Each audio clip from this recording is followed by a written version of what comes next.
Comenzamos con este repaso de exactamente lo último que vimos la semana pasada, que es esta posibilidad de tener formas de vincular la existencia y la continuidad de las derivadas parciales con la diferenciabilidad de la función y luego con la continuidad de una función. Este teorema, ¿se acuerdan? En realidad son dos teoremas que están dichos con anterioridad, que de alguna manera están resumidos en esta versión, en la que recordemos que decir que una función de dos variables es diferenciable en un punto significaba esta definición poco amigable, pero bueno, definición que de alguna manera sigue la misma esencia de lo que significaba que una función fuese diferenciable en una variable. Y entonces, si yo quiero mostrar que una función es diferenciable en un punto, necesito mostrar que el límite de este cociente incremental en dos variables es cero, donde L de x y es la función de linealización que tiene una definición que está puesta antes. Bueno, lo que pasa es que eh, demostrar eso suele ser a veces un poco complicado. Entonces, este teorema, que lo vemos directamente acá, el primero de ellos, me da una forma simple de poder mostrar cuándo una función es diferenciable, ¿no? Es suficiente que yo sepa que las derivadas parciales de primer orden sean continuas en un punto como para poder garantizar la diferenciabilidad en el punto. Por supuesto que una función puede ser diferenciable aunque no tenga las dos derivadas parciales continuas. Puede pasar, pero el hecho de conocer que son continuas automáticamente me sirve a mí para garantizar que la función es diferenciable. Y el hecho de conocer que la función es diferenciable me permite a mí, sí, poder concluir que la función es continua, que sería este el gran teorema que se relaciona con lo que uno sabía de cálculo 1, que una función derivable implicaba que la función era continua. Pero en cálculo 1, derivable y diferenciable son sinónimos. Así que recién acá puedo establecer esa vinculación. Bien, y ese teorema sí lo hicimos en clases, digamos, hicimos la demostración en el pizarrón. Vimos que la construcción era sumar y restar, multiplicar y dividir y ya está, digamos, era algo simple. En un renglón se resuelve, o renglón y medio. ¿Mm? Bueno, ahora sí lo que continuamos es con el tema regla de la cadena. Regla de la cadena es, como todos sabemos, de cálculo 1, la forma que decimos nosotros de esa regla que me ayuda a derivar composición de funciones. Entonces ahí caí como una cadena de sostenimiento de cómo yo tengo que recordar la fórmula de la derivada de una composición. Entonces, ¿qué es lo que nosotros sabemos? Porque esto es recordatorio. Si tenemos una composición de funciones, una f chiquitita evaluada en una g chiquitita, eso me devuelve una nueva función a la cual yo en este momento la puedo estar llamando f mayúscula. Y si tengo el dato de que la función g es derivable y que la función f, que es la que viene después, es derivable en la g de x, lo que vamos a poder decir es que esta composición me brinda una función que es derivable y la derivada de la composición es lo que ustedes ya saben, la derivada de la función de afuera, evaluada en la de adentro, por la derivada de la de adentro. Cuando digo la derivada de la función de afuera, estoy pensando en la función f chiquitita, ¿no? Así que y lo estábamos haciendo todo el tiempo nosotros, digamos, no es algo que a nosotros nos sorprenda si yo tengo la función evaluada en una g de x y la g de x es, no me refiero a esto, así. A ver, resulta que tengo seno de e a la x. La función de afuera es la función f, la función seno, que está evaluada en la función de adentro, e a la x. Entonces, cuando yo a esta composición, que es la que en el teorema se la está reemplazando como f de x, mayúscula, al derivarla, yo sé que es la derivada de la función de afuera, o sea, la derivada del seno coseno, evaluada en la de adentro, por la derivada de la de adentro, que la derivada de a la x es e a la x. Todo el tiempo lo estamos usando. Bueno, teniendo eso súper claro, aparece lo que acá en funciones de dos variables se llama caso uno y caso 2 de regla de la cadena. Caso uno interpreto que es el caso más simple y el caso 2 a lo mejor el que va a tener un poquito más de dificultad. ¿Cuál es la situación? Yo tengo inicialmente una función de dos variables, una f de dos variables, a la cual le vamos a pedir que sea una función diferenciable, con la definición que ya tenemos dada anteriormente. Después, vamos a considerar ahora que la x es una función que depende de t y que la y es una función que depende de t. Y no dos funciones cualesquiera, sino funciones que sean diferenciables, que en este contexto, como son funciones de una variable, es lo mismo decir que sean derivables. Lo que se va a poder decir, teorema que no vamos a demostrar, pero sí lo vamos a usar en los ejercicios, es que la función que surja de hacer f evaluada en x de t y de t, función que en definitiva va a terminar dependiendo solo de t, y por eso tiene sentido que momentáneamente la bautice como w de t, esa composición va a ser una función diferenciable, que en ese caso también sería sinónimo de derivable. ¿Por qué? Porque la w es una función de una variable. ¿Y cómo se va a calcular la derivada de esa función composición? Bueno, siguiendo esta fórmula en la que pienso que estoy haciendo regla de la cadena, pero por componentes. Fíjense cómo es la cuestión. Acá tengo. Voy a usarlo con la otra notación. Acá tendría w' de t es la derivada parcial de la f respecto a x evaluada en todo lo de adentro por la derivada de lo de adentro, diría la regla de la cadena común. Sí, la derivada de lo de adentro, pero respecto de la primera componente, x' de t. Y ahora voy a la segunda componente y hago otra vez el mismo juego. Ahora va a ser la derivada parcial de f respecto a y evaluada en todo lo de adentro por la derivada de lo de adentro. De nuevo, respecto a la variable y, porque me fui cambiando de lugar, o sea, y' de t. Esa es la fórmula de la derivada en el caso de tener una función de dos variables compuesta con las dos expresiones relacionadas con la variable dependiendo de t. O sea, de otra, ¿no? Y nada, lo aprenderé, o sea, es una fórmula que después de tanto aplicarla uno se la aprende rápidamente. Y lo que sí tengo que tener en cuenta es que si yo quisiera calcular esta derivada de w en un t sub 0, en un numerito, tengo que tener cuidado en esto.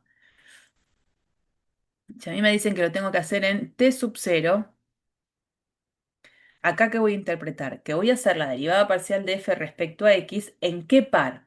En el par que surja de hacer x en t sub 0 y en t sub 0, eso es un par ordenado, y luego sí, por x' en t sub 0. Y después, bueno, lo mismo, la derivada parcial de f respecto a y en x de t sub 0 y de t sub 0 por y' de t sub 0. Porque ahí está escrito para un t genérico, pero por supuesto puede ser pedido para un t particular, para un número en concreto. Para poder entenderlo, la idea es hacerlo sobre algún ejercicio. Este es un ejercicio clásico en el que se nos pide lo siguiente, que usando regla de la cadena, calculemos la derivada de esta función, donde estoy pensando que este es mi gran f de xy, a lo largo de la trayectoria x igual a coseno de t y igual a seno de t. Es decir que acá estoy pensando a la x como una x de t y a la y como una y de t. Las dos dependen de t. Y específicamente me piden que calcule la derivada en un puntito concreto, pi sobre 2. O sea, el t sub 0, lo llamaría ahí, t sub 0 es el pi sobre 2. Entonces, a ver, trato de poner todo esto en el lenguaje de la presentación. Yo tengo a f de xy que tiene esta ley, x por y. Pero la x y la y dependen de t. Entonces acá hay una cierta composición a la cual yo la puedo llamar, como decía la presentación, w de t, y lo que me están pidiendo calcular es w' en pi sobre 2. Esto es lo que me piden. lo que quiero conocer. Pero me lo dicen aplicando regla de la cadena, no haciendo otra cosa. Entonces, si yo tengo que calcular W' en pi sobre 2, primero tengo que saber quién es W' de t para después calcularla en el pi sobre 2 o en el valor de t que me sugieran hacerlo.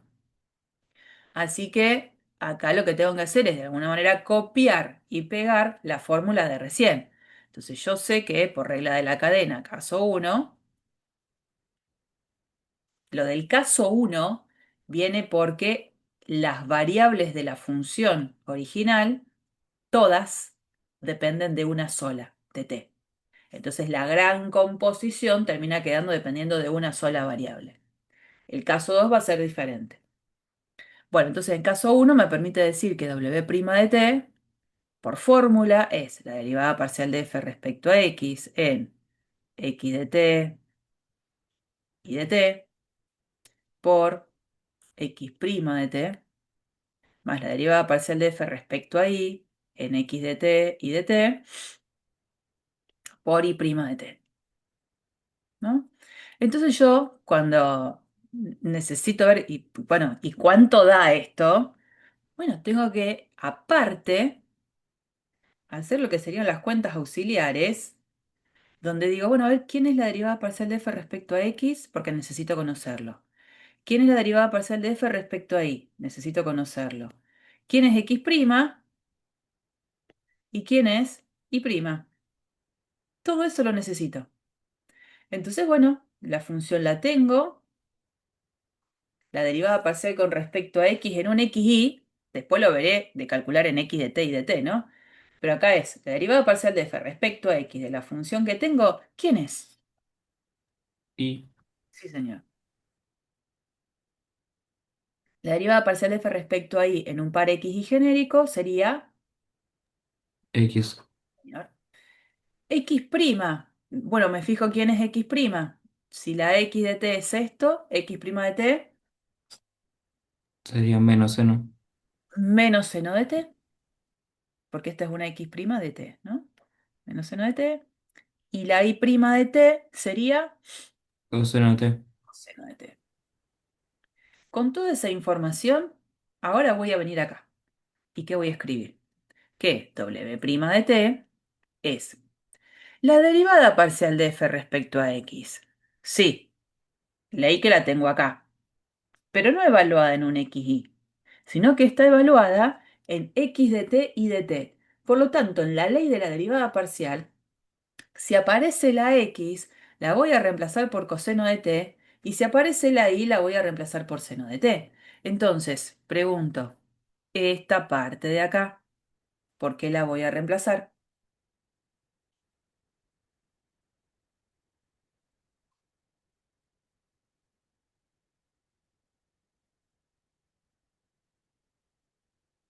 Derivada parcial con respecto a x, de la cual ya tengo la ley, pero no evaluada en xy, en x de t y de t. ¿Qué pongo acá?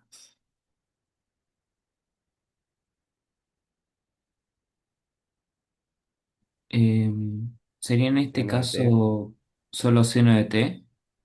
Eso.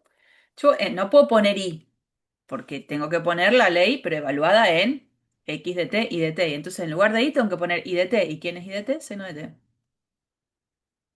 Perfecto. Después esto sigue. Claro. Perdón, porque a lo mejor lo podés pensar como que X es igual a X de T y que Y es igual a Y de T y como X es igual a cero. Así lo pensé yo. No sé por si alguien no lo Oh, entiende. no, no, no, no, no. No, no, en ningún momento estoy pensando que la x vale cero. A ver, si vos, sigo con este caso. La derivada parcial con respecto a x. Ahora, en lugar de xy es x de t y de t, a mí me dice que tengo que poner y. Entonces, ¿qué tendría que poner? Y de t. ¿Está bien? Esa es la ley. Si evalúo así de manera bien general, la derivada parcial con respecto a x en el par xy, ¿qué ley tiene? Y. La ley significa que cada vez que la evalúo en un par me quedo con la segunda componente. Bueno, entonces escrita de manera más general sería esto. Pero ¿quién es tu I de t? I de t es seno de t. No porque la x de t valga cero, sino que la x no está involucrada en la ley de la función. Si llegara a haber sido, se me ocurre, voy a escribirlo con verde y después lo saco, que la derivada parcial con respecto a x hubiese sido esta ley, y por x al cuadrado, suponete, cuando quiera hacer la derivada parcial con respecto a x, ahora en el par x de t y de t, acá tendré que poner y de t por x de t al cuadrado. Entonces yo donde aparece la x, ahora voy a reemplazar por x de t. Donde aparece la y, lo voy a reemplazar por y de t. No es el caso nuestro, ¿no es cierto? Porque eso me lo inventé recién. Esa sería la situación. Pero quiero que se entienda que no es porque la estoy suponiendo a la x que vale cero. ¿Sí o ¿Está no? bien? Sí. Entonces, bueno, después que me queda, ya puse eso. Ahora me queda, ¿quién es x' de t? X' de t lo tengo así tal cual, menos seno de t. Y ahora sigo. Ahora viene que tengo que reemplazar esta parte, la derivada parcial de f respecto a y, ley que la tengo acá, pero evaluada en x de t y de t. Así que en la ley de su derivada, donde aparezca x, voy a poner x de t, donde aparezca y, voy a poner y de t. Entonces, ¿con qué voy a reemplazar esto?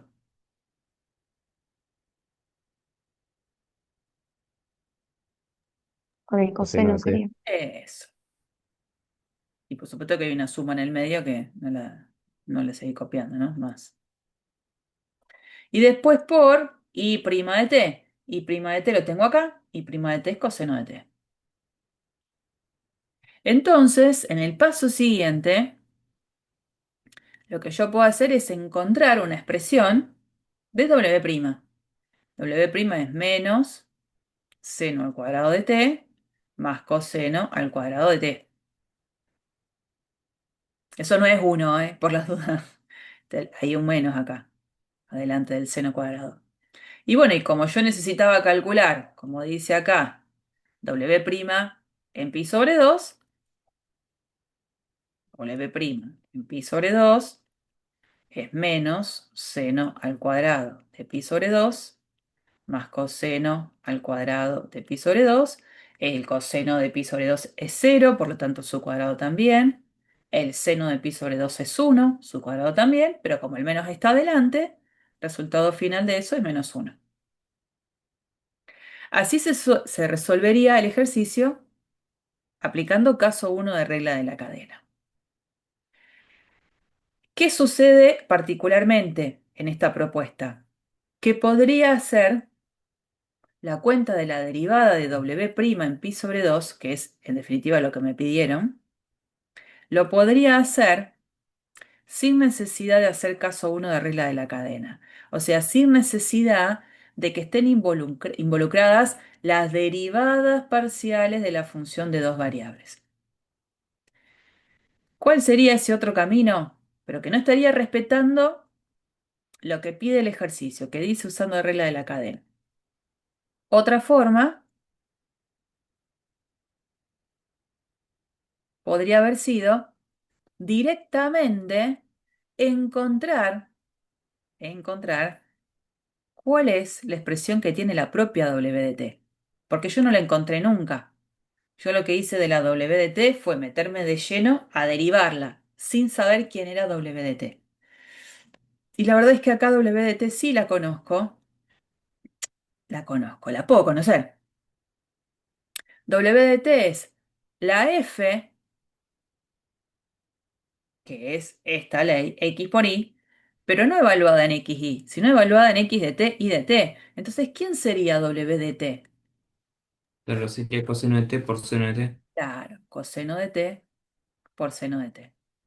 O sea que yo tengo manera de encontrar la ley de esa función de una variable. Y para derivarla, lo que voy a hacer es calcular su derivada a partir de las reglas de derivación que conozco para funciones de una variable, donde capaz tenga la necesidad de hacer regla de la cadena, pero la regla de la cadena de cálculo 1.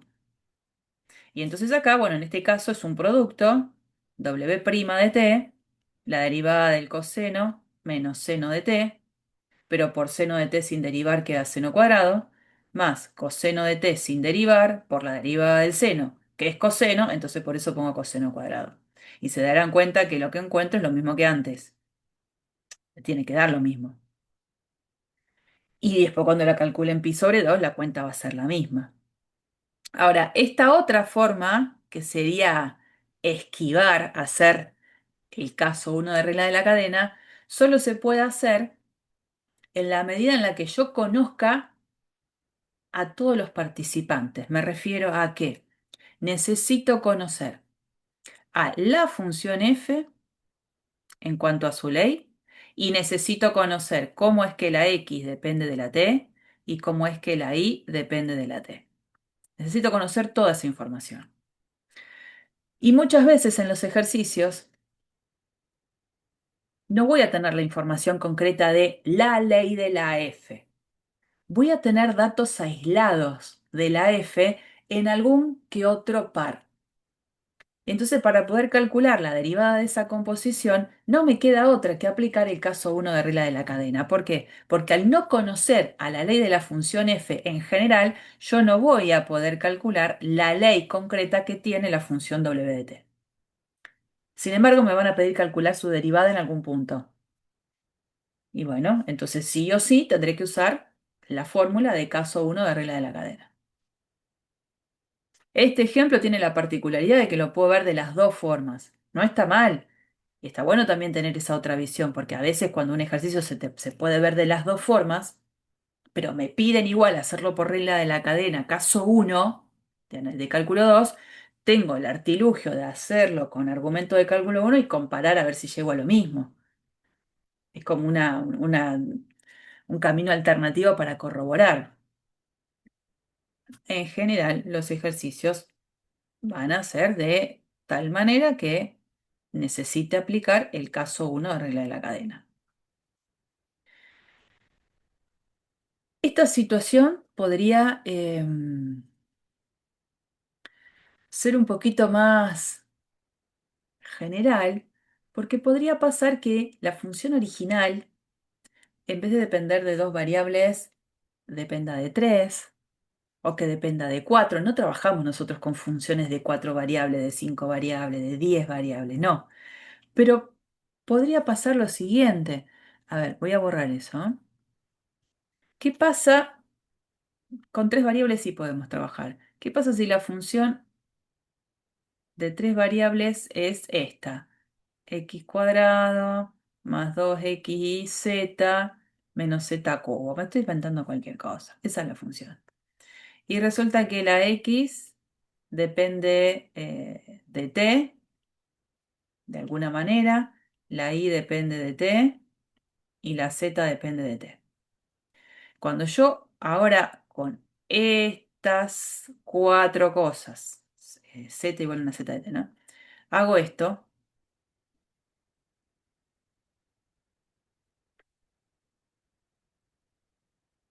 f de x de t, y de t, z de t, es una función, me devuelve eso, que depende de cuántas variables.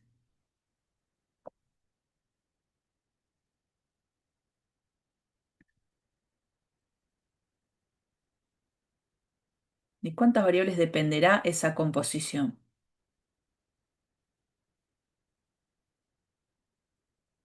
No sé, si quieren pongan un ejemplo, que x de t sea coseno de t, que y de t sea como dice ahí, seno de t, y que z sea igual a e a la t. Cuando haga la gran composición que me está pidiendo acá, todo eso va a quedar dependiendo de cuántas variables. De una sola, de T. Exactamente. Entonces yo puedo, ¿por qué no?, bautizarla por el momento como una w de t. Y entonces podría, ¿por qué no interesarme calcular w' de t? ¿Y cómo sería calcular w'? Bueno, sería una extensión del caso uno que vimos recién, solo en el juego de una función de dos variables con las otras dependiendo de t, en donde ahora, ¿cómo sería la cuestión? W' de t sería aplicar caso uno por componentes. Entonces, la derivada va a ser la derivada parcial de f respecto a x, evaluada en todo lo de adentro, por la derivada de lo de adentro, ¿no? Diría la regla de la cadena. Sí, pero por componentes. ¿En dónde estoy? En la primera componente, x' de t. Y ahora sigo. Más la derivada parcial de f respecto a y, evaluada en todo lo de adentro, por la derivada de lo de adentro. Bueno, la derivada de lo de adentro, pero estoy en la variable y, o sea, y' de t. Y después me queda una derivada parcial más la derivada parcial de f respecto a z, en x de t, y de t, z de t, por la derivada de lo de adentro, pero como estoy en la variable z, es z' de t.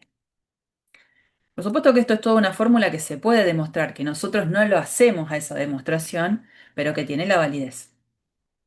Y lo que sí me estoy dando cuenta es que si bien es bastante fácil entender el patrón, la escritura se hace larga porque ahora en las expresiones de las funciones derivadas parciales están evaluadas en ternas. Antes era en pares, ahora son en ternas. Entonces, eh, mucha extensión en el renglón, me refiero, de cómo escribirlo. Por supuesto que puede pasar que la f sea una función originalmente que dependa de cuatro variables y a la vez que cada una de esas variables dependa de una variable que se llame t. Hago la gran composición y queda dependiendo de t. Así que haré una ampliación de esta fórmula donde tengo una componente más, pero ahora las funciones estarían evaluadas no en ternas, sino en cuaternas. Entonces lo que hace es eso, la escritura se hace densa, no difícil, densa. Cantidad de letritas y de cositas que tengo que escribir en el renglón. Pero bueno, esta sería la idea en un paso más allá de una función de tres variables, de cómo sería la fórmula de la derivada usando caso 1 de regla de la cadena. Vamos a el caso 2 de regla de la cadena, que sería el caso más complicado y caso en el que la verdad puede abrir otras situaciones. ¿Qué es lo que cambia acá? Sigo pensando en que tengo una función de dos variables diferenciable. Y ahora estoy poniendo la posibilidad de que la x sea una función que dependa de otras dos variables. Antes era x dependiendo de t y la y dependiendo de t. Ahora no.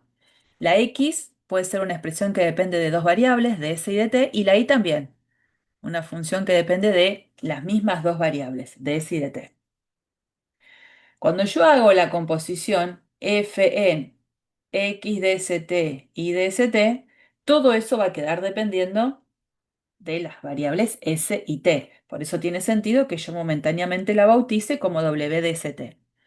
El teorema lo que me va a decir es que cuando estas funciones en juego son todas diferenciables, esta composición es una función que tiene derivadas parciales que se pueden calcular a partir de estas dos fórmulas. Porque la w ahora depende de dos variables, de s y de t. Ya no tiene sentido calcular la derivada a secas a la w, sí las derivadas parciales. Voy a escribirlo acá arriba en la versión un poquito más compacta que no usa el rulito de esa de dibujada, ¿no? ¿Cómo sería la derivada de w respecto a s? Voy a aplicar otra vez regla de la cadena, pensando en la derivada de la de afuera, evaluada en la de adentro, por la derivada de la de adentro, por componente y por variable. Entonces, fíjense, ¿cómo es esto? La derivada parcial de w respecto a s va a ser, como antes, la derivada parcial de f respecto a x, evaluada en todo lo de adentro, por la derivada de lo de adentro, diríamos. Pero es lo de adentro respecto a la variable x, pero cuando la derivo con respecto a quién, si la x depende de dos variables, y respecto a s. Más, ahora sigo con la segunda componente, la derivada parcial de f respecto a y, evaluada en todo lo de adentro, por la derivada de lo de adentro. Bien, con respecto a la variable y, porque ahí es donde estoy parada, pero con respecto a qué variable la tengo que derivar, y con respecto a s.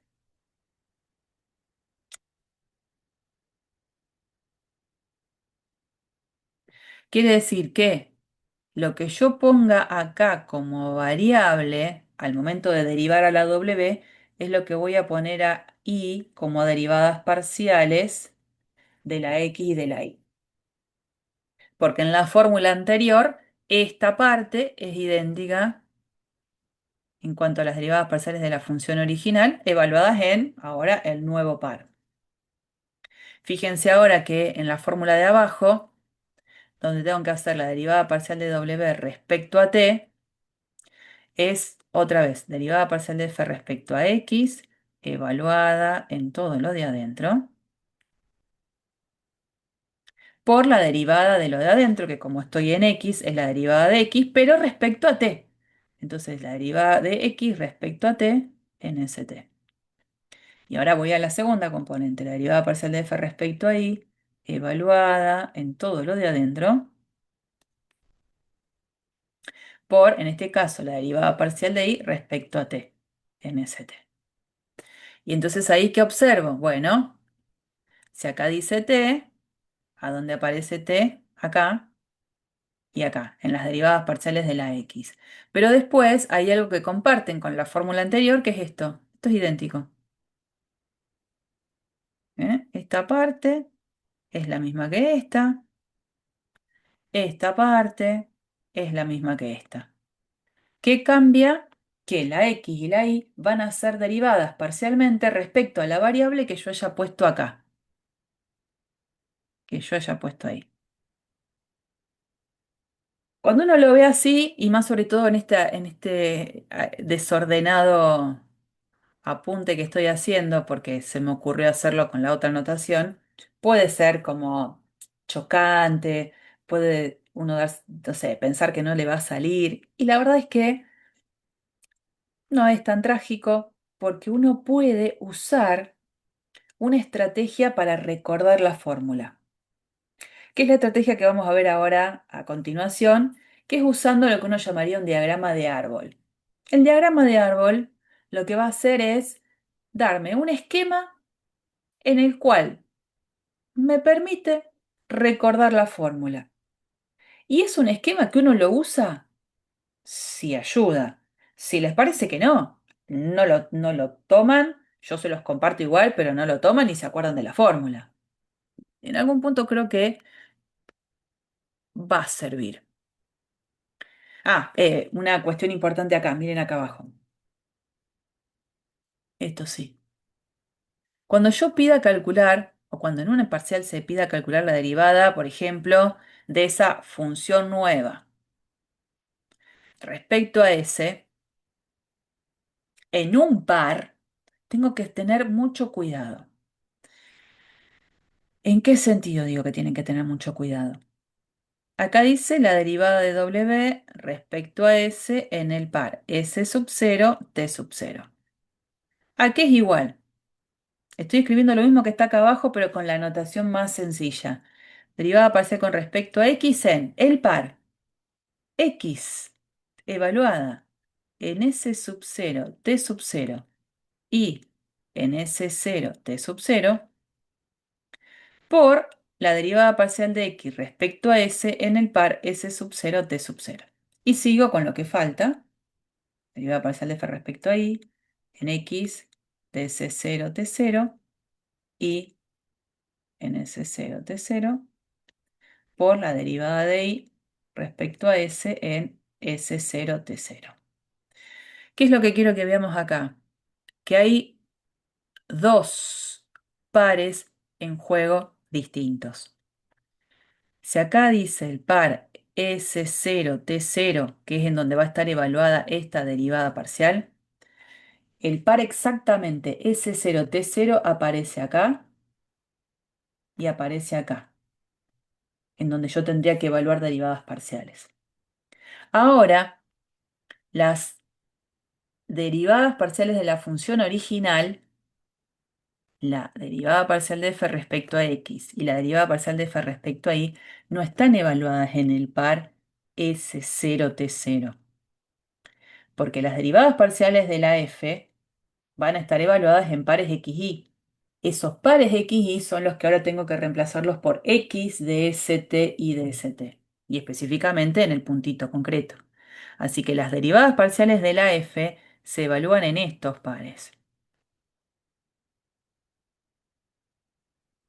que no es lo mismo que el par S0T0. En el par que surja de calcular la x y la y en S0T0.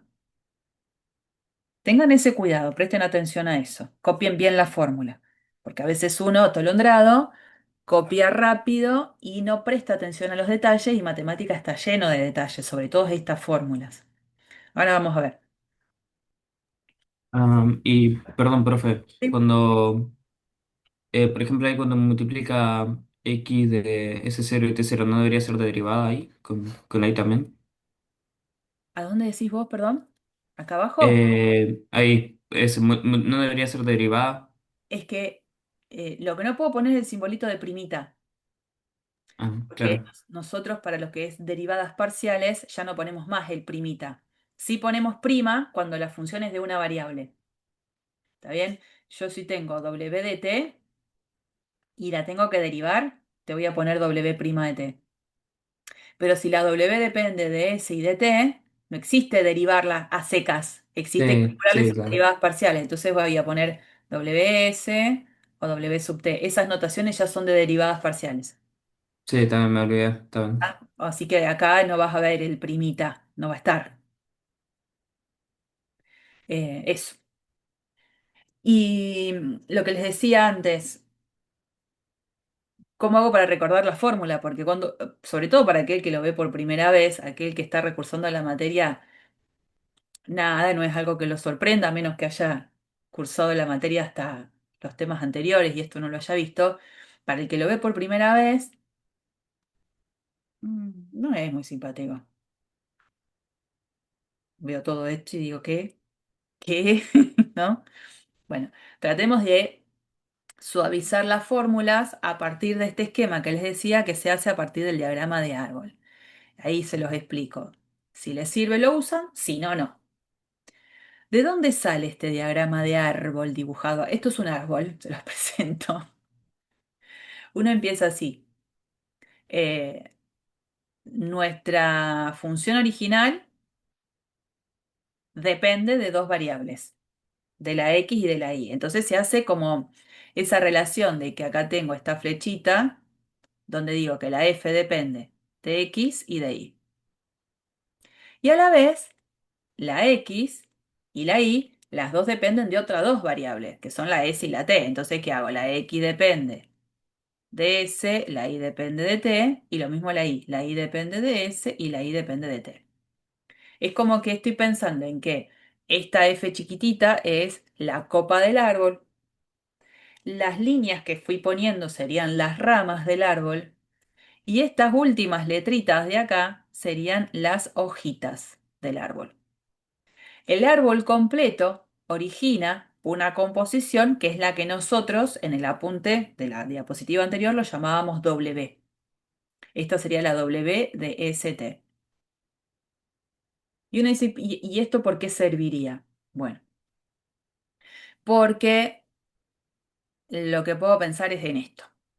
Si yo quiero calcular la derivada parcial de W respecto a S, yo lo voy a escribir en la versión simplificada que uno sacaría del diagrama de árbol, pero después uno tiene que escribirlo bien con en dónde estarían evaluadas cada una de estas derivadas parciales. La versión simplificada dice esto.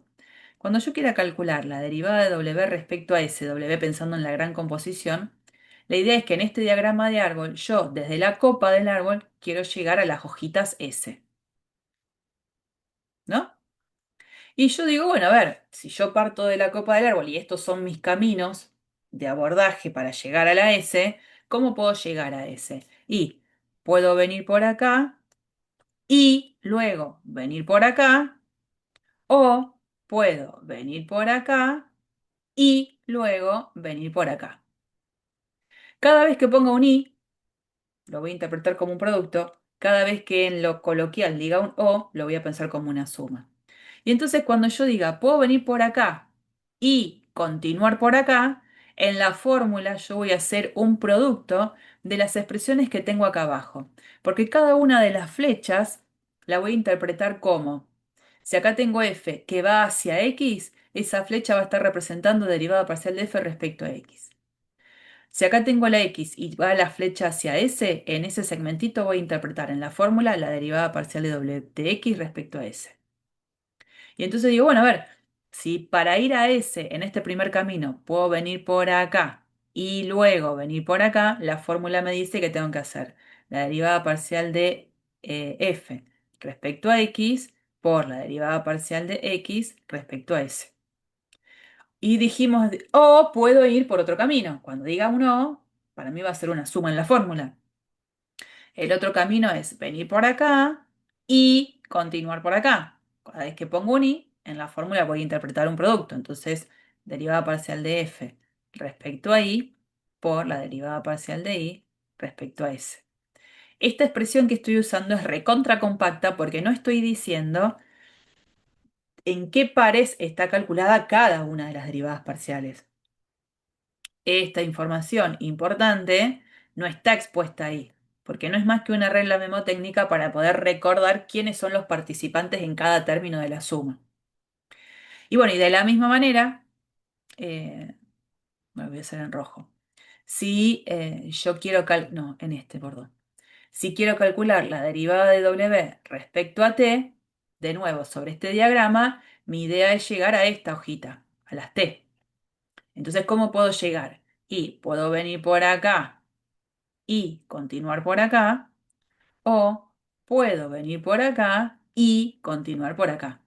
Entonces, cada una de esas ramas que me llevaron desde la copa hasta la hoja, voy a hacer la interpretación en la fórmula. Es la derivada parcial de f respecto a x por, que es haber venido por acá, por la derivada de la x respecto a t, y dice la fórmula, o voy por otro lado. Bueno, en el o voy a poner un más y después puedo poner derivada parcial de f respecto a y por la derivada parcial de y respecto a t.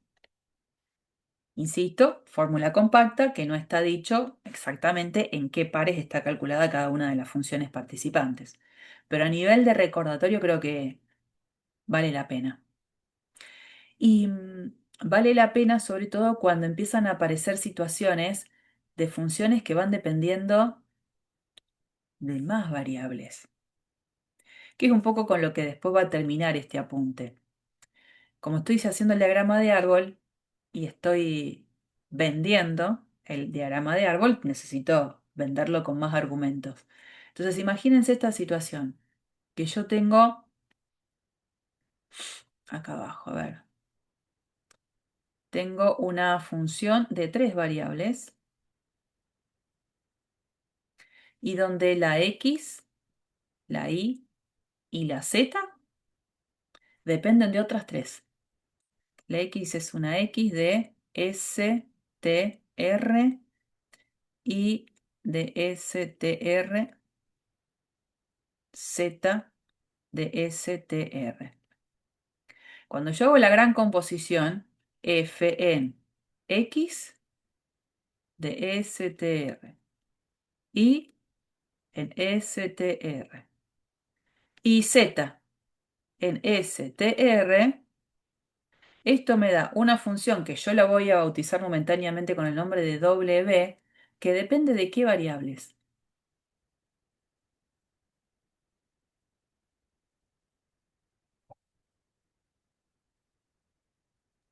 De S, T y R. Claro, entonces yo voy a escribir esto, w de str. Puede interesarme calcular, por ejemplo, la derivada parcial de w respecto a t. ¿Cómo lo haría? Usando esta versión amplificada de caso 2 de regla de la cadena.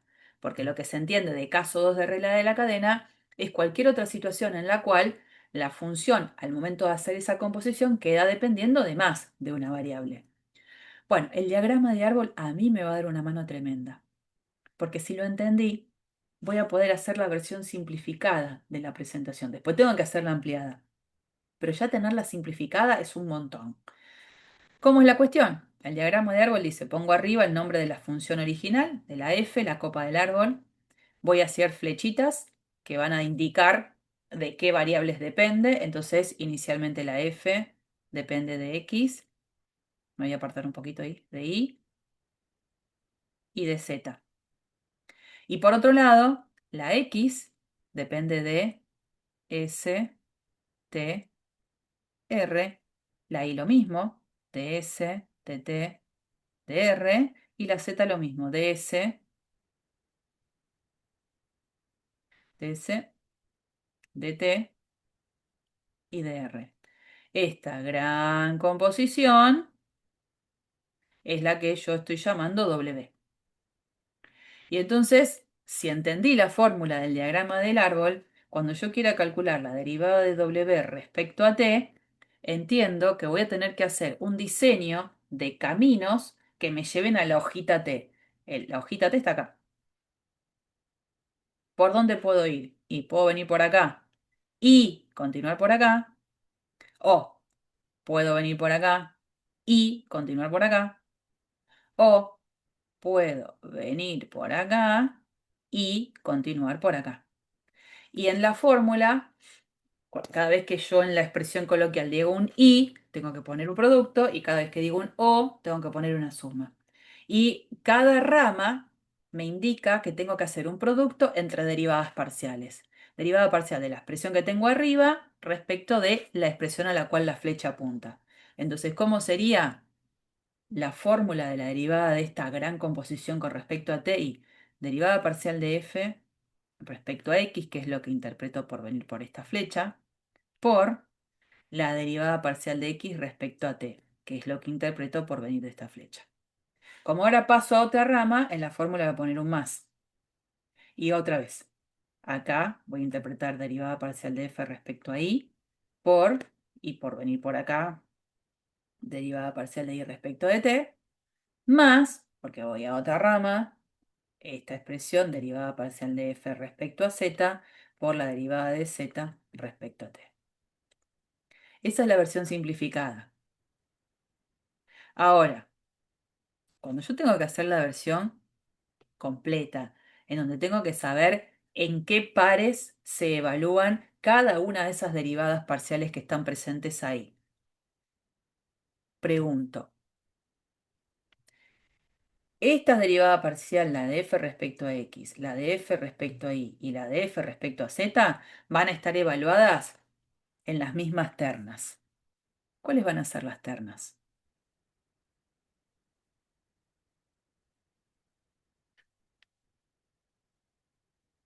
¿En qué ternas van a estar evaluadas esas tres derivadas parciales?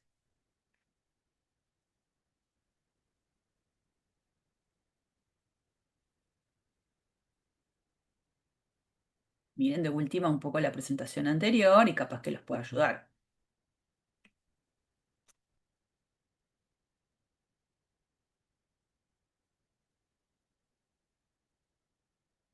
¿no?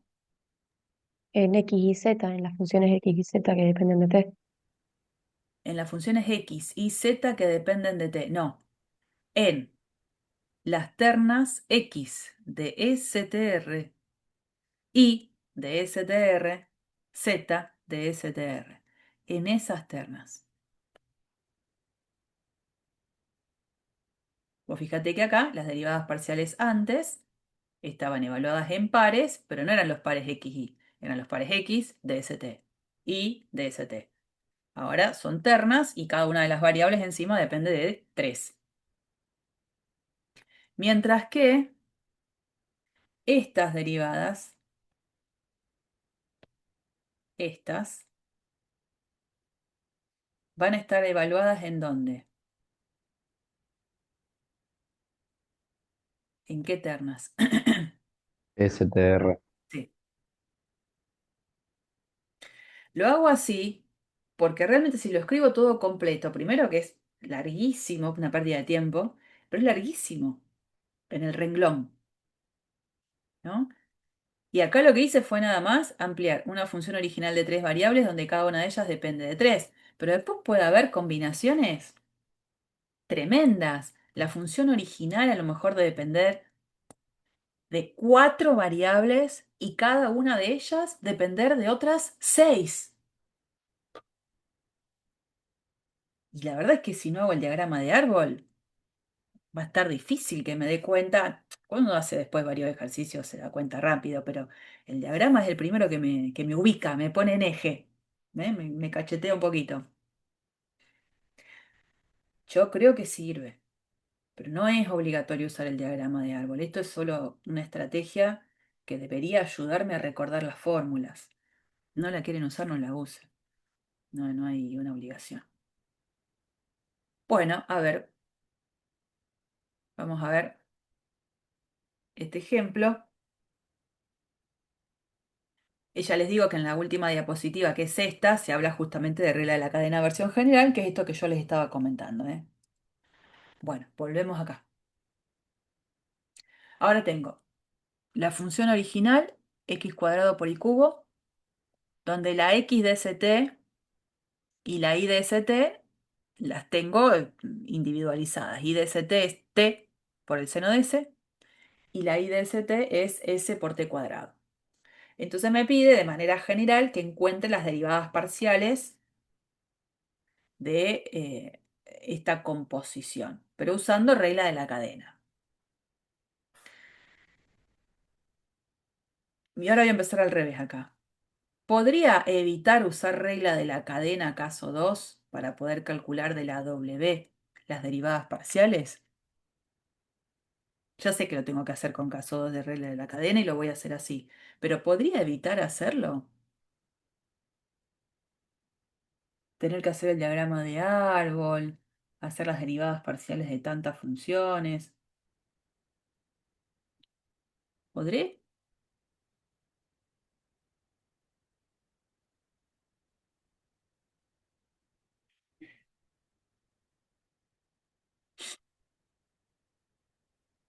Sí se puede evitar el diagrama de árbol. Sí se puede evitar caso 2 de regla de la cadena. Pero porque acá conozco a todos los participantes en juego. Yo la ley de la función w de st la puedo conocer. ¿Quién sería la ley?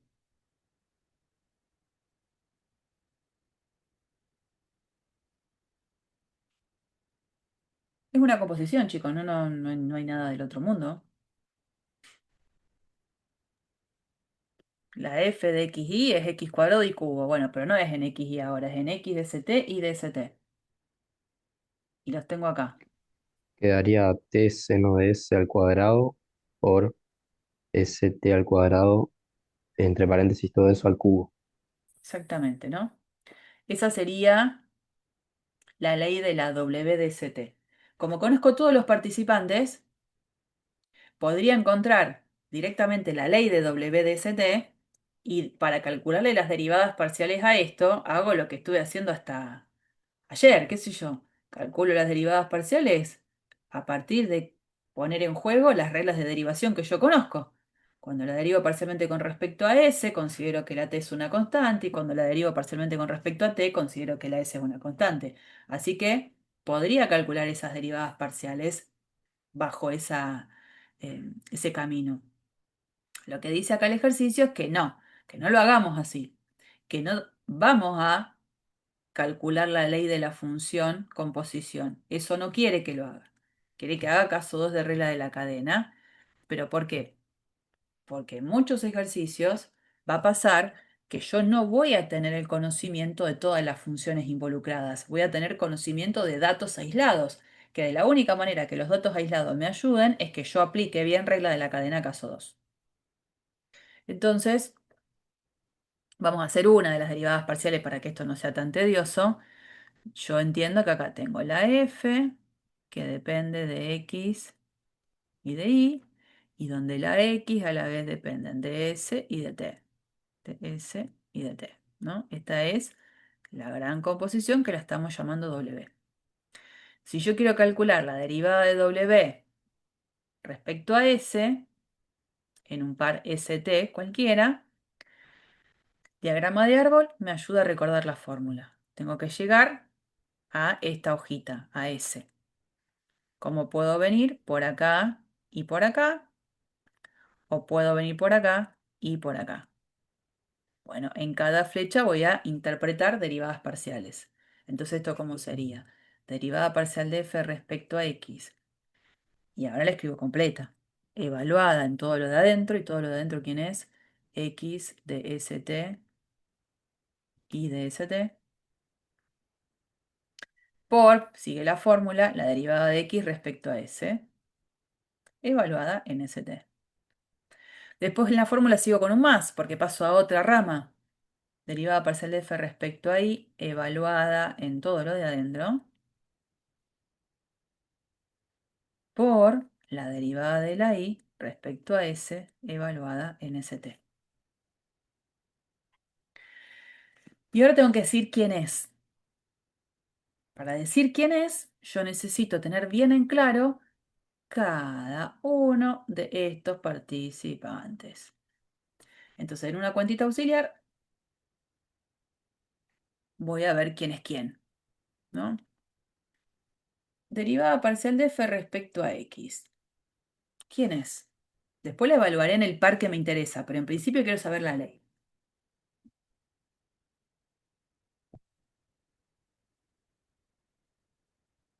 La f está acá. Derivada parcial de f respecto a x. Me daría 2x por y cubo. Sí, 2x por y cubo. Después la derivada parcial de f respecto a y. Sería 3 por x a la 2 por y a la 2. Sí, señor. Después, ¿quién más me interesa? De la x, la derivada parcial con respecto a s. La x anda acá.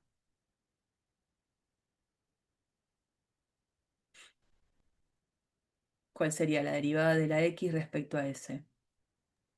T por coseno de s.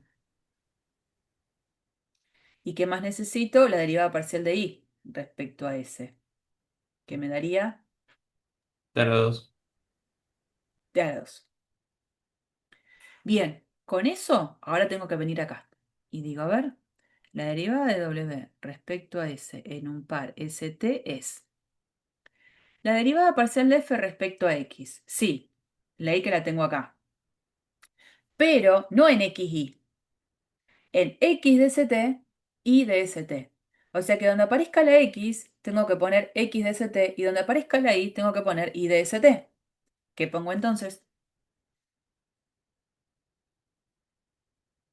2 por t seno de s por st cuadrado, entre paréntesis, elevado al cubo. Perfecto. Por, continúo, derivada parcial de x respecto a s. La tengo acá.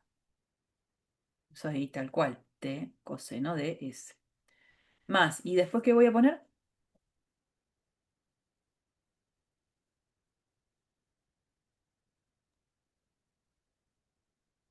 Sería 3 por... Sí, sería 3 por t seno de s al cuadrado por st a la 2 también al cuadrado.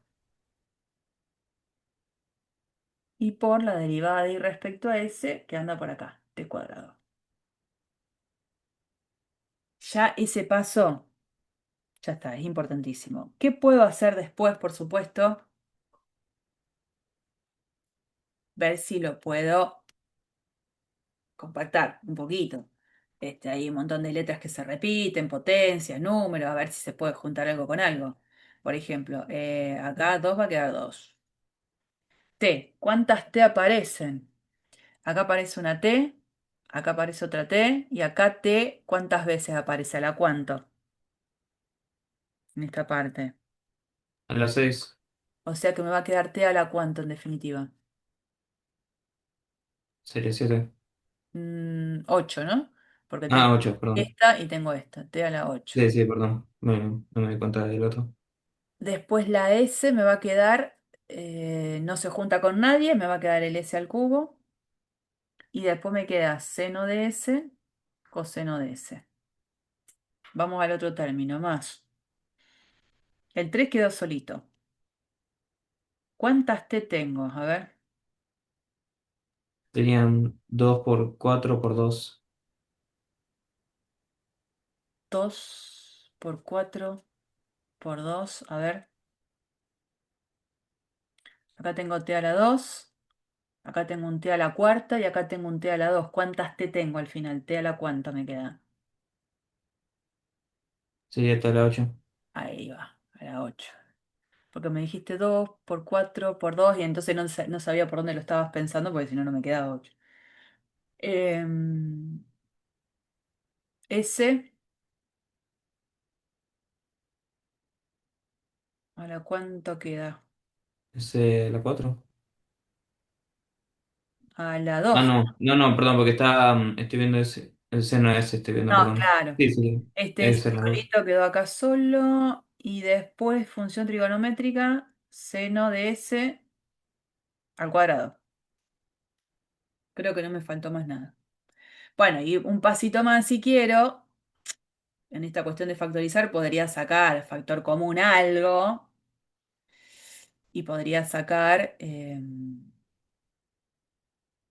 a ver, t a la 8 por S Y seno a la 2. cuadrado Esa es la 2, sí. Sí. y seno de S. Y me quedaría 2S coseno de S más 3 seno de S. Bueno, esa sería como la versión más compacta que estamos encontrando ahora. ¿Qué sería, no sé, interesante? Que esto está hecho con regla de la cadena. Hicimos una sola derivada parcial, la que es correspondiente a S. Me quedaría en el tintero hacer esta, que bueno, la misma historia, nada más que ahora van a estar en juego las derivadas parciales de la X y de la Y con respecto a T. Pero, como acá tengo todos los participantes en juego, los conozco a todos, podría, ¿por qué no?, ver a qué llego al momento de calcular la derivada de W respecto a S, conociendo de W su ley, que es lo que yo les decía al principio. Podría hacer ese paso ahí medio alternativo que evita hacer el caso 2 de regla de la cadena. Más que nada para corroborar si llego a lo mismo, porque debería llegar a lo mismo, pero, insisto, no en todos los ejercicios yo voy a tener la posibilidad de tener esos dos caminos alternativos como para saber si hice bien las cosas, porque hay veces que yo no tengo el dato específico de conocer a todas las funciones en juego. ¿Mm? Bueno, esto fue regla de la cadena y por supuesto esa versión que yo les comentaba que se podría como ampliar mucho más. Vamos a comenzar el último tema que nos queda, que es el de derivadas direccionales. Es un PDF un tanto largo, por supuesto va a quedar pendiente terminarlo el miércoles, espero, en donde, ¿cuál es la situación? Miren esto. Ahora dice derivadas direccionales. Yo lo que conozco hasta el momento, derivadas parciales. Y entonces, como es lo que conozco hasta el momento, lo recuerdo. ¿Qué es lo que yo sé? Que cuando yo quiero calcular la derivada parcial de f respecto a x en un puntito, hago el límite de este cociente incremental, donde el más h aparece acompañando a la primera componente del par. Y entonces, en una vuelta de tuerca, lo voy a escribir acá abajo, yo puedo escribir esto. X0 más h, y 0 menos, digo, el par ese, ¿no? ¿A qué es igual ese par? Estoy focalizando en este par de acá. ¿Cómo lo puedo escribir diferente? Resulta que yo podría escribirlo así. X0 y 0 más el par H0. O sea, que esto lo puedo escribir así. X0 y 0 más H por 1, 0. Y entonces, a ver, hagamos un dibujito. Situación. Tengo la gráfica de una función de dos variables. Tengo acá z, acá tengo x, acá tengo y. y yo me estoy parando en un puntito x0 y 0. Acá. Resulta que cuando miro esto, este par, x0 más h, y 0, al verlo de esta manera, es como pensar que parada en el par x0 y 0, lo que hice fue moverme h lugares en esta dirección.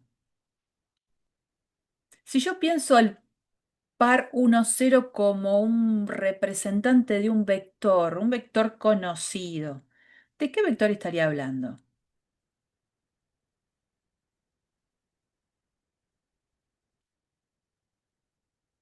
Vamos de nuevo. Tengo el par x0 más h, y 0. Se le buscó presentarlo a partir de esta suma de dos pares ordenados. Del propio x0 y 0, al cual le estoy sumando h, no por un par cualquiera, por el par 1, 0. O sea que de x0 y 0 me estoy alejando h en la dirección de este vectorcito de acá. Podría pensarlo así. 1, 0. ¿Serían las componentes de qué vector conocido? Versor y Del versor y. Entonces lo puedo pensar de esta manera. El par x0 más h, y 0 es un par que surge de pararme en x0 y 0, moverme h lugares en la dirección de este par ordenado, de este versor que yo conozco. O sea que este puntito sería el x0 más h, y 0. En esa dirección, mirada paralela al eje X, que es la que me estaría dando la dirección del versor Y, me estoy moviendo a h lugares. Y entonces cuando yo miro el límite del cociente incremental, lo que estoy viendo es que estoy haciendo f en el punto de llegada menos f en el punto de partida dividido lo que me moví. Y después el límite de ese cociente incremental. Límite que si existe se lo llama derivada parcial de f respecto a x. Bien. Ahora voy a la expresión de abajo, la de la derivada parcial de f respecto a y. En la derivada parcial con respecto a y, en el mismo puntito, aparece un límite de un cociente incremental donde ahora el más h es en la segunda componente. Entonces, el par es este, x0, y 0 más h. O sea que lo podría representar como x0 y 0 más el par 0h. O sea que lo puedo pensar como x0 y 0 más h por 0, 1. O sea que cuando a mí la expresión del otro límite del cociente incremental me dice evalúa f en este par, es evaluar f en este par. Y cuando lo interpreto, resulta que es un par que surge de parada en x0 y 0, me estoy moviendo h lugares en la dirección de qué versor conocido.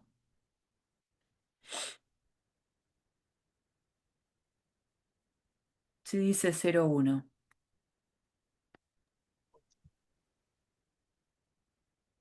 ¿Mm? ¿Algún versor conocido? el J.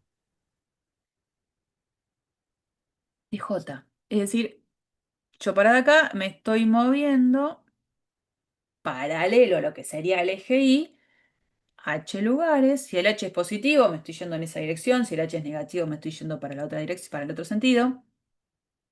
Y acá tengo a este par, x0 y 0 más h. Entonces, bueno, ¿qué es lo que hace? Evalúa esta parte, que quedó ahí media desprolija.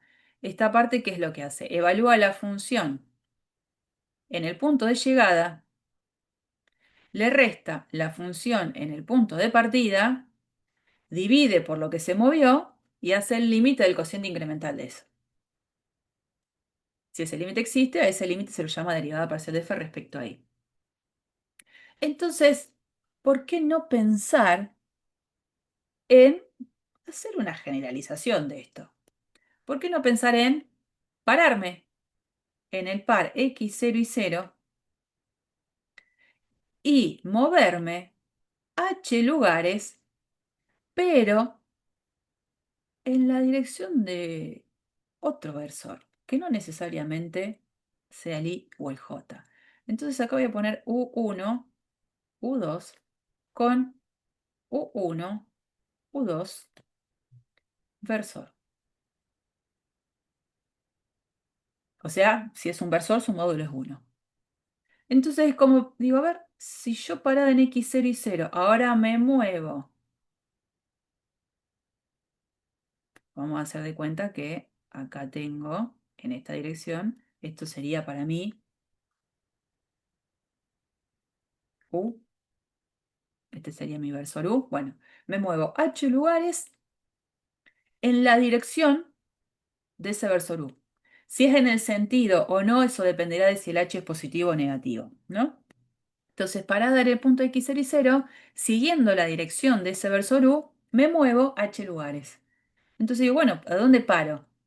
En el puntito, que cuando a esto lo escribo en un solo par, sería x0 más h u1, coma, y0 más h u2.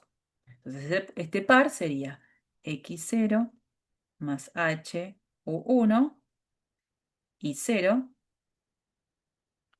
más h u2. Entonces podría pensar en hacer la función evaluada en el par de llegada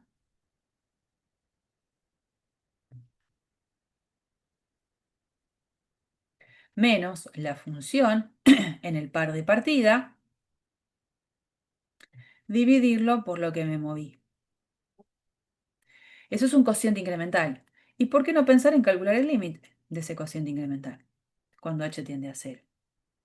Bueno, si ese límite existe, a ese límite se le va a dar un nombre. A ese límite se le va a dar el nombre de derivada direccional de f en el punto x0 y 0 en la dirección y sentido de este versor. Notación rápida que indica todo eso que yo dije muy largo coloquialmente, derivada de la f en x0 y 0, y como subíndice, ahora acá vamos a poner el nombre del versor. Antes las notaciones de las derivadas parciales no usaban una d grande. Nos poníamos de acuerdo y usábamos estas notaciones. Bueno, cuando ahora estoy haciendo una derivada direccional en la dirección de cualquier otro versor, esa va a ser la notación. Así que lo que estoy haciendo es extender la idea que me llevó a calcular las derivadas parciales. Pensar en moverme en la dirección de otro versor. Evalúo la función en el punto de llegada, menos la función en el punto de partida, divido por lo que me moví y después calculo el límite de ese cociente cuando h tiende a 0. Si ese límite existe, se lo llama derivada direccional, ¿no? Y esa derivada direccional, en el caso de existir, porque está pendiente del límite que exista, eso es un número. Y ese número va a representar lo mismo que representan la interpretación de cualquier derivada. Si la derivada es positiva, quiere decir que en esa dirección y sentido la función crece. Si es negativa, que la función decrece. Y entonces eso hace que yo pueda también hacer una interpretación sobre la geometría del dibujo. Porque, es lo que va a venir después, ya que tengo todo esto dibujado lo aprovecho, porque si no tengo que borrar todo. Cuando yo estoy parada en x0 y 0, yo acá tengo el puntito P en la gráfica. ¿El puntito P quién es? El de coordenadas x0, y0 y f en x0 y 0. ¿Se acuerdan geométricamente qué representaba este numerito derivada parcial de f respecto a x? ¿Qué representaba? ¿No era la pendiente del plano tangente? No, medio ahí, la pendiente de la recta tangente a la El plano, Sí, no, pero era a la curva que surgía de intersectar la superficie gráfica con un plano muy particular, un plano de la forma y igual a y cero en este caso, ¿te acordás? Que hablábamos de la sí, función sí. g chiquitita y g mayúscula. Bueno, la idea es, para en este punto yo trazaría este plano, así, acá se genera una curva y entonces de esa curva, de existir la recta tangente, la pendiente de esta recta, coincidía con el cálculo de la derivada parcial con respecto a x en x0 y 0. De la misma manera decíamos, bueno, ¿qué representa esta otra derivada parcial? Bueno, ahora lo mismo, pero con un plano que es x igual a x0. Entonces trazábamos el plano, va a quedar cada vez más sucio este dibujo. Trazábamos el plano, ahí quedaba una curva, y entonces, bueno, a esta recta tangente la llamábamos, vamos a llamarla T2, la pendiente de T2 coincidía con la derivada parcial con respecto a y, perdón, en x0 y 0.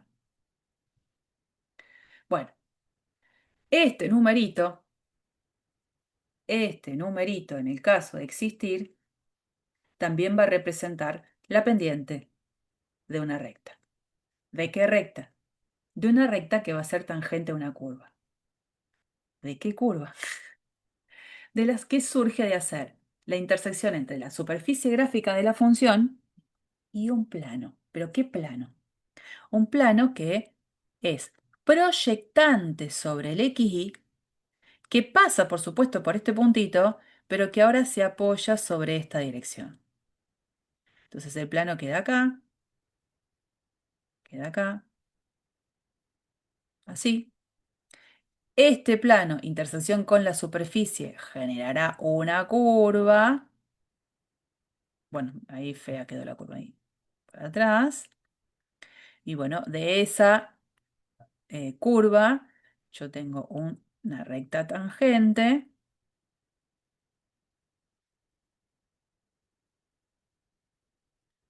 Y la pendiente de esa recta tangente, T sub u la puedo llamar, coincide con este numerito, la derivada direccional. Ahora voy a hacer un GeoGebra que va a ser, se ver un poquito mejor, porque eso ya quedó como un desastre, para hacer un cuadro de algo raro. Pero la derivada direccional en el punto también es la pendiente de una recta. Solo que tengo que decir quién es esa recta. Es tangente a la curva que surge de hacer la intersección entre la superficie gráfica de la función y el plano, que es proyectante sobre el plano XY, que se apoya sobre la dirección de ese versor, o que tiene a esa dirección.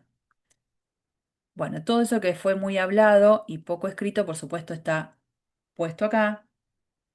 Y está la presentación de la definición de la deriva direccional con el agregado de que la deriva direccional es un punto, ¿no?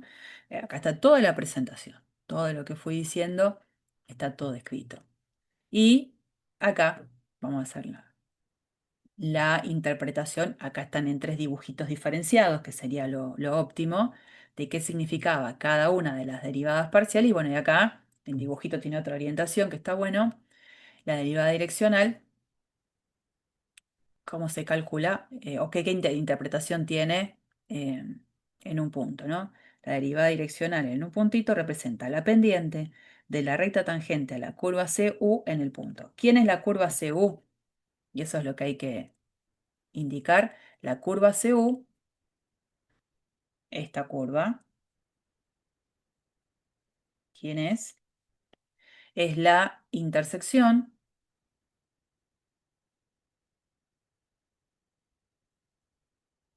entre la gráfica de F y el plano proyectante sobre el plano XY paralelo a la dirección de U. ¿Y qué pasa por P, no? ¿Qué pasa por P? No pasa por cualquier lado. ¿Qué pasa por P? Pasa por este puntito. Es proyectante sobre el plano XY y es paralelo a la dirección de ese versor U. No es cualquier plano. Bueno, esa es la curva CU.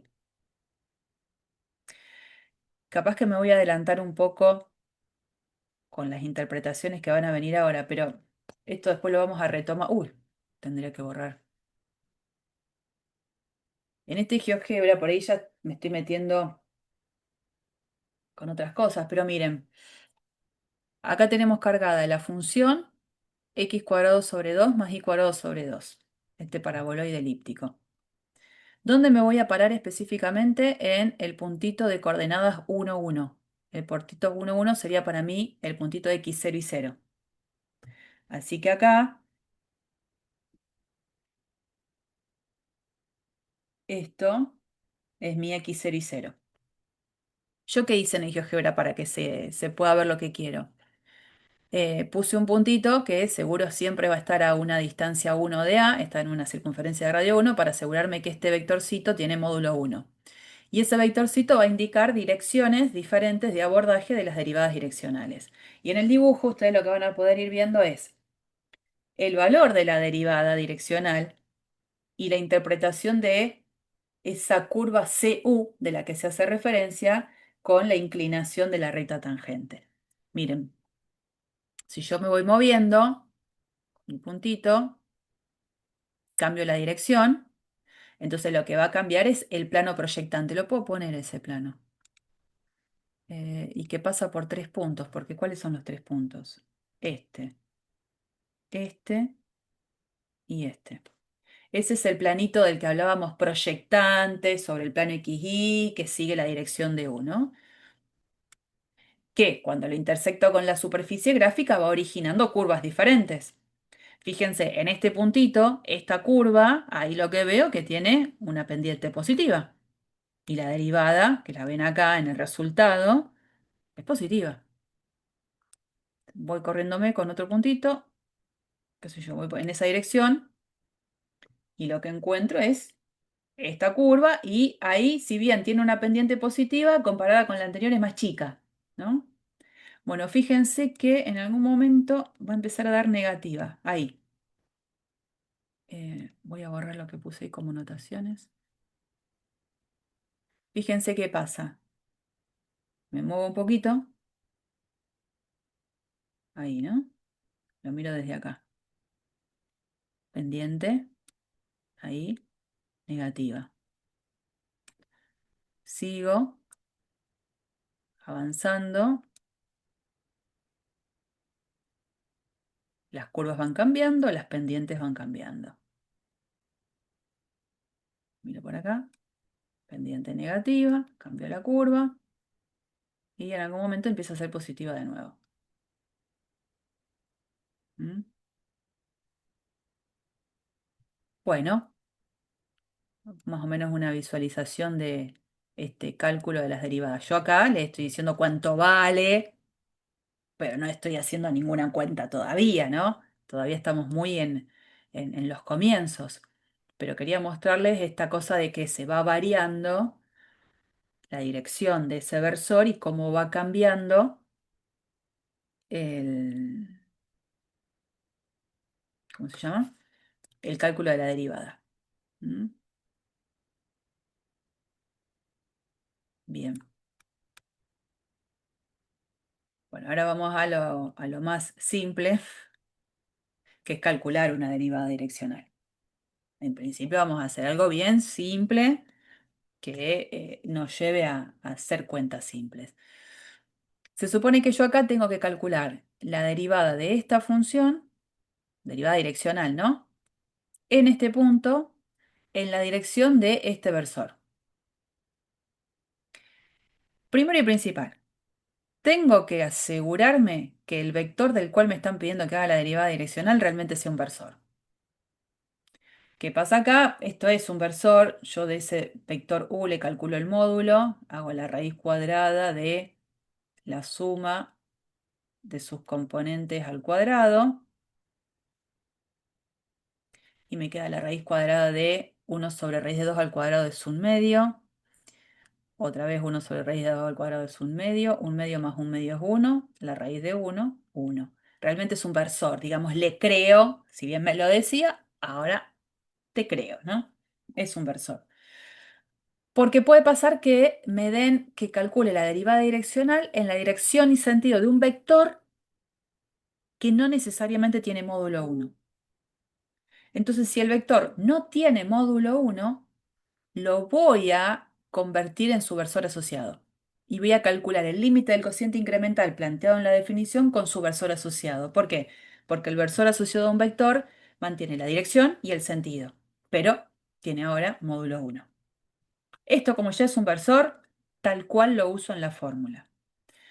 Si yo quiero calcular entonces la derivada direccional de la función en el punto 1, 2, en la dirección de ese versor, por definición es límite cuando h tiende a 0 de f en,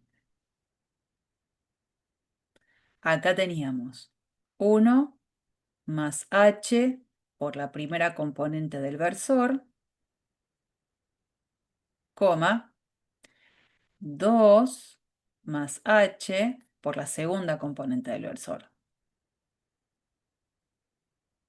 Después sigue menos f en el par de partida, que es el 1, 2, sobre h. Eso es lo primero que tengo que tener escrito, porque si yo parto de algo que está mal, ¿a dónde voy a llegar? A algo que va a estar mal. Entonces, eso lo dejo en claro y ahora, límite cuando h tiende a 0 de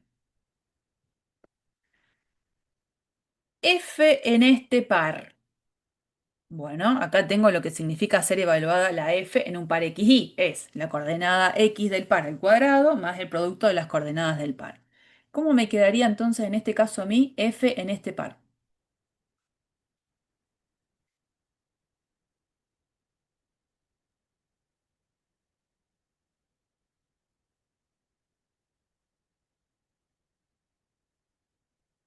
Ups, ¿qué pasó? Queda 1 más h por 1 sobre raíz de 2, todo eso al cuadrado. Bueno, Una aclaración lo que voy a hacer, porque si bien lo escribí así porque mantenía la estructura, h por 1 sobre raíz de 2, ahora directamente voy a poner h sobre raíz h sobre raíz de 2. de 2, porque si no va a quedar un desastre. Raíz de 2 al cuadrado. Después, ¿qué sigue? Te queda 1 más h sobre raíz de 2 por 2 más h sobre raíz de 2. Bien. Después dice menos f en el 1, 2. ¿Cuánto vale f en 1, 2? 3. Sobre h. Bueno, a partir de ahora se convirtió en un clásico cálculo de límite en una variable, donde en esta tendencia voy a tener la típica indeterminación de 0 sobre 0, que me obliga a trabajar para ver si puedo romper esa indeterminación. Entonces, límite, cuando h tiende a 0 de... Y acá no me va a quedar otra que hacer todo distributivo, ¿no? A ver qué queda. El cuadrado de este binomio, el cuadrado del primero, más el doble producto del primero por el segundo, más el cuadrado del segundo, o sea, h cuadrado sobre 2. Después acá tengo que distribuir todo con todo. Bueno, 1 por 2, 2, más 1 por h sobre raíz de 2, h sobre raíz de 2. Ahora vamos con este. H sobre raíz de 2 por 2, 2 veces h sobre raíz de 2, y después me queda h sobre raíz de 2 por h sobre raíz de 2 es h al cuadrado sobre 2. Raíz de 2 por raíz de 2, 2. Y sigo con el menos 3. Bueno, de ahí, de que me doy cuenta que 1 más 2 es 3, que se va a cancelar con ese 3. Y entonces, arriba, ¿cuántas h's tengo? Solitas, ¿no? No h cuadrado, h sola. Esta y esta. ¿Cómo lo junto eso?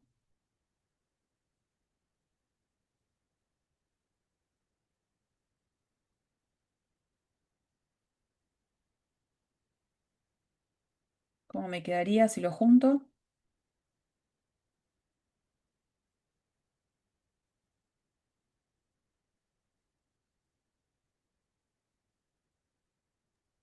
Te quedan 5 H's Sí, dividido, raíz de 2.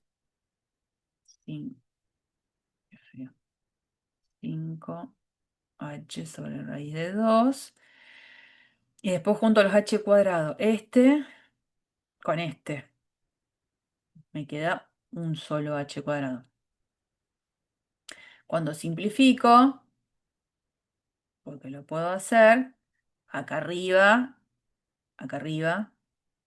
la idea es que puedo sacar h, factor común, entonces me queda 5 sobre raíz de 2 más h, ¿no? Este h que quedó acá solito es el que voy a cancelar con el de abajo, y entonces me queda el límite cuando h tiende a 0 de 5 sobre raíz de 2 más h, que es lo que sobrevive de haber simplificado las h. Y bueno, hago el cálculo del límite, que está en la parte fácil, 5 sobre raíz de 2.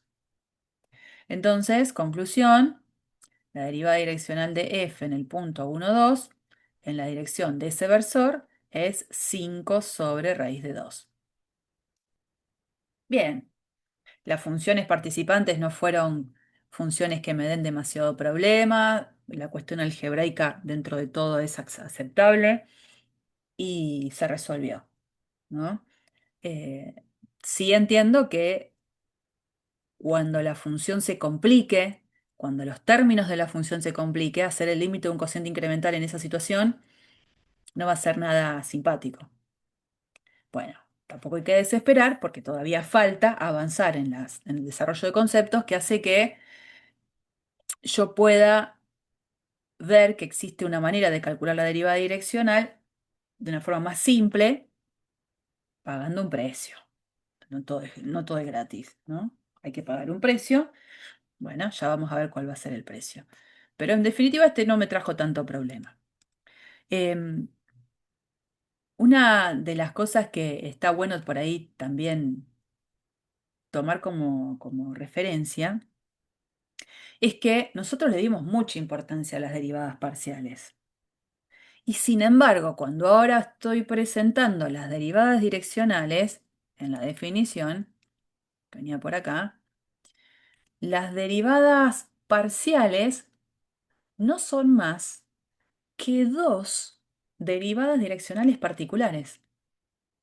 Una es en la dirección del versor y, la otra es en la dirección del versor j.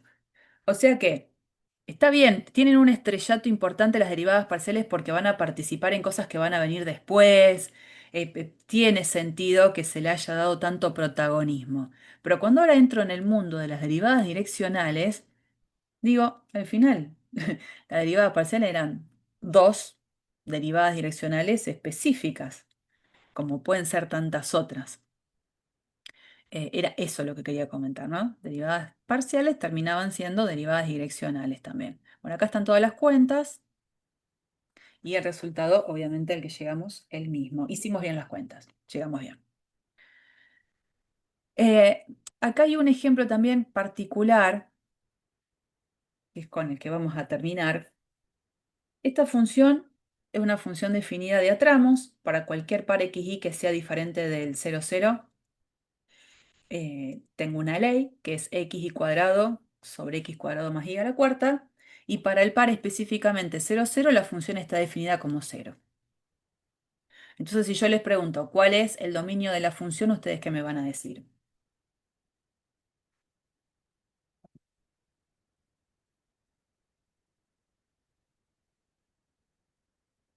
Si yo pregunto esto, el dominio de f, ¿qué me dicen?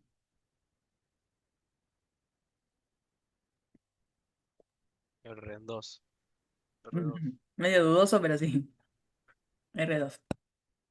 Porque muchos por ahí se quedan con esta ley y dicen, ah, pero en el origen no se puede calcular, lo cual es correcto, pero el origen está considerado y la función en el origen vale cero. Bueno, esa función dice, en el origen, que calculemos la derivada direccional en la dirección de, en realidad, un vector unitario cualquiera, o sea, en cualquier versor.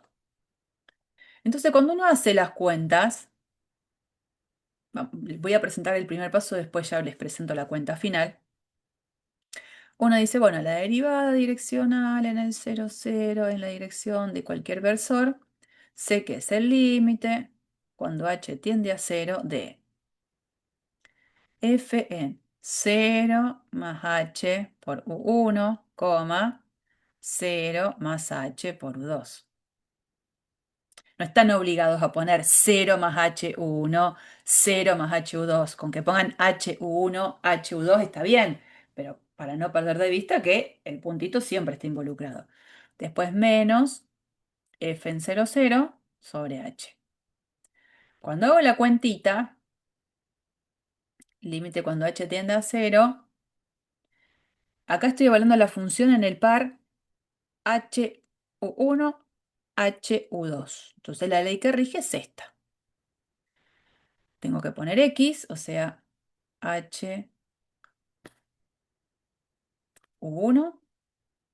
por I cuadrado, o sea, HU2 al cuadrado sobre X al cuadrado, o sea, HU1 al cuadrado más I a la cuarta, HU2 a la cuarta.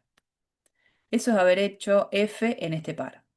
Ahora dice menos F en el 0, 0, pero F en el 0, 0 particularmente está definida como 0 sobre H. Se darán cuenta que hay muchos H dando vueltas. Esto es límite cuando h tiende a 0 de. Cuando la fracción la tengo dividida por h, es lo mismo que a esa gran fracción multiplicarla por 1 sobre h, ¿no? Y voy a acomodar un poquito la presentación de este cociente. Acá tengo h por u1 por h u1 al cuadrado. O sea que eso es h cuadrado arriba, que por este h me queda un h cubo, por u1 por u2 al cuadrado. Eso dividido y acá abajo. A ver si hacemos todo junto. Cuando yo distribuyo esta potencia me queda h cuadrado u1 cuadrado. Cuando distribuyo esta potencia me queda h a la cuarta u2 a la cuarta. En ese denominador puedo sacar factor común ¿a quién? En el denominador. H cuadrado. H cuadrado. Y me va a quedar u1 al cuadrado más h cuadrado u2 a la cuarta. Bueno, cuestión que este h cubo se va con estas h que están ahí abajo. Y entonces me queda límite cuando h tiende a 0 de u1, u2 al cuadrado sobre u1 al cuadrado más h cuadrado por u2 a la cuarta. Cuando h tiende a 0, hago reemplazo directo y el resultado que me queda es u1, u2 al cuadrado sobre u1 al cuadrado, que obviamente esto tiene sentido en la medida en la que u1 no sea 0, porque si es 0, digamos, hubo algo que tuve que haber hecho desde el principio diferente, pero si u1 llegara a ser diferente de 0, simplifico este u1 con este de acá y me queda u2 al cuadrado sobre u1. O sea que la conclusión es esta por el momento, que la derivada direccional de la función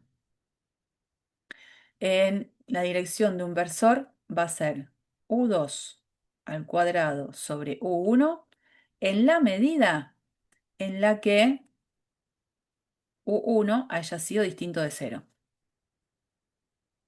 ¿no? Entonces digo, bueno, tengo una gran conclusión, pero no entrarían dentro de la conclusión ningún versor que tenga U sub 1 igual cero. Entonces digo, a ver, ¿y quiénes son los versores que han quedado afuera de esta conclusión? Si U sub 1 llegara a ser cero, U versor es de esta forma, 0, U2. ¿Quién tiene que ser U2? El J. Pero no solamente él.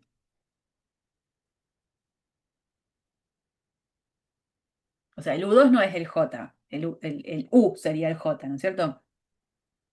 Pero es el único versor. ¿No sería cualquier valor ahí? No, no, tampoco cualquiera. Pensalo así, a ver. Y Como- puede ser también el que tiene -1. Ah, ahí vamos. Eso. Porque esto tiene que ser un versor.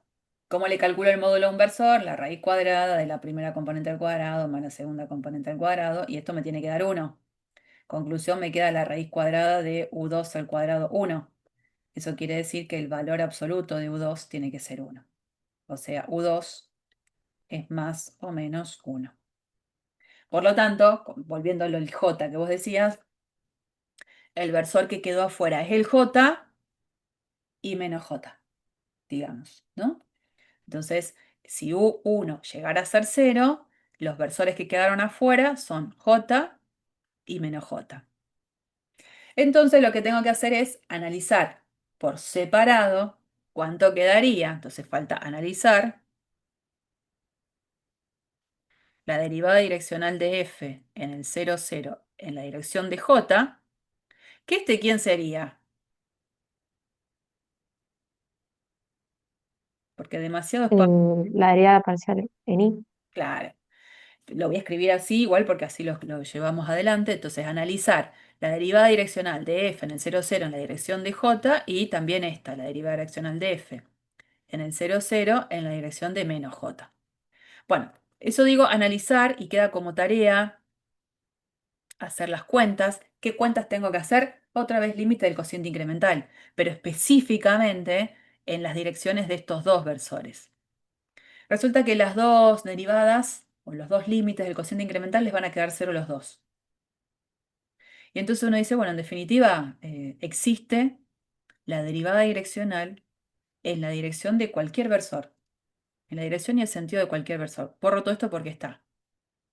En algún lado está, ahora va a ver. Aparecen las cuentitas. Y si U sub 1 dijimos es 0, resulta que los versores que quedaron afuera son estos dos, y uno puede, en cualquiera de esas dos situaciones, convencerse de que la derivada me va a quedar 0. Bueno, entonces en esta función tendríamos que en el origen existen las derivadas direccionales en la dirección de cualquier versor. Sin embargo, esta función no es continua en el origen. Entonces uno dice, pucha. Sí teníamos un ejemplo que se acuerdan, el de la función que tenía como un dibujo de una cruz a la altura de los ejes coordenados. Decíamos, esa función en el origen tenía derivadas parciales y sin embargo la función no es continua. Qué lástima, no es continua. Y uno dice acá, bueno, mejoramos la situación. En el origen esta nueva función tiene derivadas direccionales en la dirección de cualquier versor y sin embargo sigue sin ser continua, ¿no? Eh,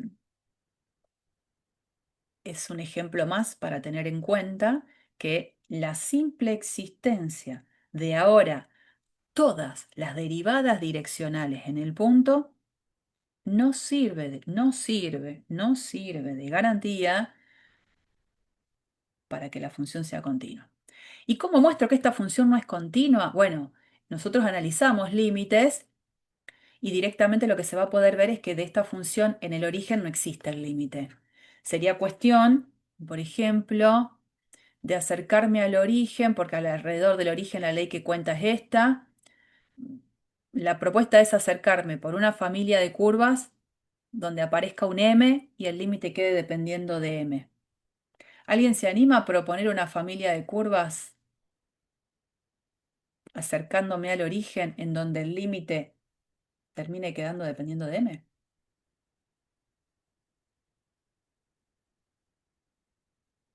No es difícil, tampoco es una pavada, qué sé yo. Algunas se acuerdan que poníamos y igual a mx, y igual a mx cuadrado, o x igual a m y cuadrado. ¿Alguna?